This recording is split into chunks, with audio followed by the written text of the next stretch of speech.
দাদা নমস্কার। শুনেছি তিলজলায় গুরুজির মহাপ্রয়াণ উপলক্ষে 7 দিন ধরে কীর্তন হবে। আমি তো যাচ্ছিলাম। কিন্তু থামুন, গুরু নিজেই চর্যাচর্যে বলেছেন শোকের মেয়াদ 12 দিনের বেশি নয়। তাহলে প্রতি বছর মহাপ্রয়াণের শোক কেন পালন করছেন? মহাপ্রয়াণ তো শুধু গুরুর জন্য প্রযোজ্য, শিষ্যের জন্য নয়। সেখানে কীর্তন হয় যাতে সমষ্টিগত কল্যাণের ভাবনা থাকে। এটাকেই তো আমরা সংস্কৃতি বলি। সংস্কৃতি নাকি ব্যবসা? যে চর্যাচর্যের মাধ্যমে গুরু পুরো সমাজকে শৃঙ্খলায় বেঁধেছেন, সেই নির্দেশই তো আপনারা অমান্য করছেন। গুরু বলেছেন, গুরু অখণ্ড মণ্ডলাকারং ব্যাপ্তং চরাচরং, যিনি অনন্ত এবং সর্বদা বিরাজমান, তার মহাপ্রয়াণ।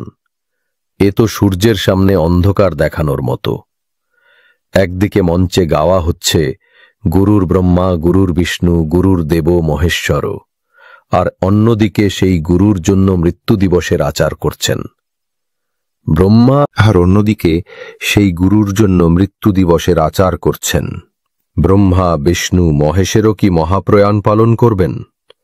আজ আপনারা গুরুর মহাপ্রয়াণ পালন করছেন, কাল মানুষ তাদের দাদু দিদা বাবা মায়েরও মহাপ্রয়াণ দিবস পালন করবে। ধীরে ধীরে এই কুসংস্কার প্রতিটি পরিবারে শেকড় গেড়ে বসবে।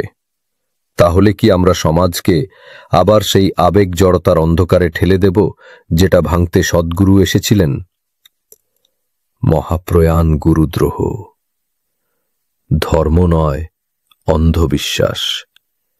সত্যিকারের শ্রদ্ধা হল সাধনা, সেবা, ত্যাগ।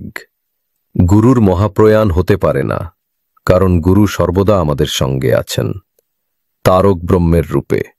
গুরুকে মানতে হলে তার আজ্ঞা মানুন, না যে রীতি রেওয়াজ আর ভণ্ডামিতে সমাজকে ডুবিয়ে দিয়ে পরের প্রজন্মকে অন্ধকারে ঠেলে দিন। আমি কখনো এত গভীরভাবে ভাবিনি।